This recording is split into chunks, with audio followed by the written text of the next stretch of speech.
That's the start of it. But in order to achieve success, a runner, as well as any athlete, has to train and train responsibly. One must train themselves in all facets of athletics, fueling their body with the right nutrients it needs to function, strengthening all the body's muscles to prepare them for competition, and refocusing mindset on what truly motivates them to play: their teammates, their families, themselves. This is the guide to rebuilding injured student athletes entirely. The team at Boston Children's Hospital Sports Medicine Division specializes in rehabbing the complete athlete.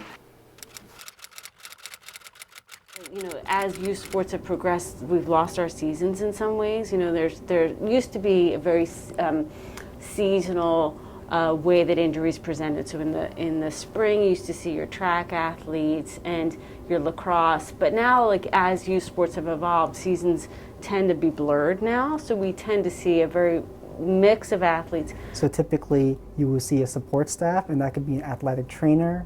It could be a registered nurse.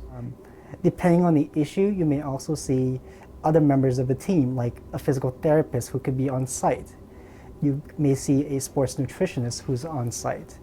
And you may also see another athletic trainer who's on site who can help us understand your injury and how to best treat it. We have a very low threshold to making sure that we consult quickly and we build that team to get that athlete better as fast as possible. And sometimes it's finding that right recipe, like finding that right physical therapist or that right nutritionist that fits the athlete's needs. And that is, I think, what we do best here is, the athlete that needs that whole picture, not just the musculoskeletal picture, but that whole health picture. We can really put that team together and get that right recipe to get them better, not only for the injury at hand, but for future injury prevention. And I just advocate for the patient in the nursing role, see life through the patient's eyes a little bit, and just make sure that we're obtaining the patient's goal as well as the medical goal. So it's bringing those two worlds together.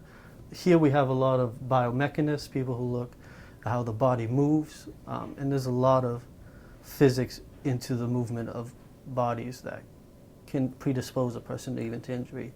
So that, thinking it in that form is quite important just to prevent any injuries. With physical therapy, when people have pain, the goal first is to help reduce that pain and then see how much can we do that's maybe isolated. So most of the time when there's issues, somebody's compensating in some way, whether it's habits they've learned in their sport, or maybe there's a muscle imbalance from strength, maybe there's a muscle imbalance that's off because of flexibility. And so trying to tease out what are the different things that are contributing to why they're having pain, and then addressing those things first to sort of help reduce the pain. If you're going to be injured, to really make it worth it, that you could use it as an opportunity to then get better at your sport than you were before. So that's kind of always the tactic I take, and try to make sure that we're not only preventing the injury from happening again, but also optimizing someone's performance. Like, what can we do to really make them better than they ever were? Because I think sometimes people are like, oh, I had an ankle injury, I repaired it, and check that off the box. I never have to think about it again. And if you're a high-level athlete, that's not the case. You have to constantly give that area a little bit of nourishing and continue to think about working at that level. Because whatever habits or compensations that got you into that position in the first place, even if it was an acute injury, there's going to be something that maybe we could work on to prevent it from happening in the future. That needs maintenance. That can't just be I'm done, I don't have to ever do that again. I think that's one of the great things and distressing things about athletics at the same time. Also, there needs to be a holistic approach, because maybe you're coming in for your foot and ankle, but the therapist should also be looking at your hips and your knees and what's happening with your core stability and strength, looking at the whole person and making sure that we're treating the whole person. Yeah, and I think one of the things that can be really frustrating is you think you can do more than you can. You do it and then you have the pain or you have the issue again. And that's heartbreaking and like scary too. I think it gives people a little PTSD of, oh no, it's all coming back and I'm still injured and nothing's better, when things probably are actually a lot better. You just pushed it too fast, too far. So it's really figuring out that balance and how, trying to keep people doing as much as they possibly can safely in the skating world, we would say, or dance world, aesthetically and effectively.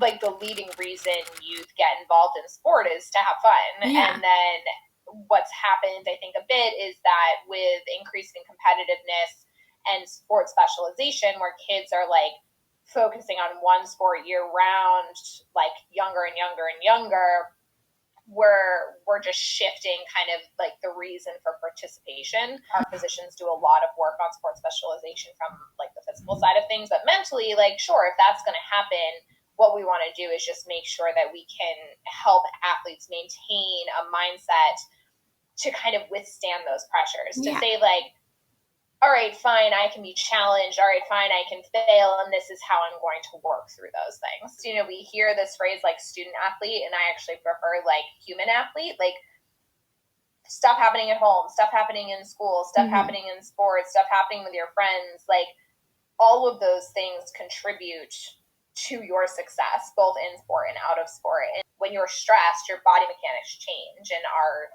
injury prevention specialists and strength and condition specialists can like inform me, and then I can inform them, and we can work together to make sure, again, that the athlete is wholly present in what they're doing, both physically and mentally. Like I will teach them how your body uses proteins, carbs, and fats as an athlete, right? What does protein do for your body? What do carbs do? I take them through pre and post workout fueling. So these are the ideal things to eat before. This is after. If an athlete is not taking in enough calories to cover what they're doing, they end up in what we call a low energy availability state.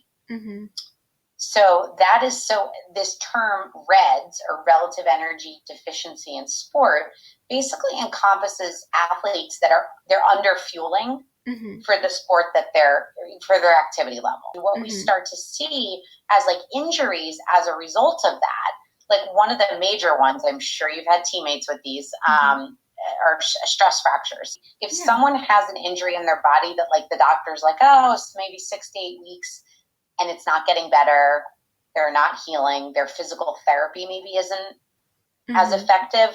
A lot of times it's because maybe they're not eating enough, so their body's not able to rebuild muscle or tissue. A lot of times the doctor might say, hey, you've been in my clinic with a lot of injuries. Like, why don't you go get your nutrition checked out? Maybe you're missing something. I like to educate. Like, I love teaching. I think teaching and educating people is really, really important, because I want you to be able to understand why I'm making recommendations and too. But if I just say like, eat this, and I don't teach and educate, like, I don't think that I'm doing my job that well. Being a part of a team transcends athletics. Having a group of individuals who support you and who can collaborate with you to reach a common goal is integral, whether you're on the field, the race course, or in a doctor's office. Rebuilding athletes cannot be an individual process. Maintaining complete rehabilitation requires a strong, cohesive team set on benefiting the entire athlete.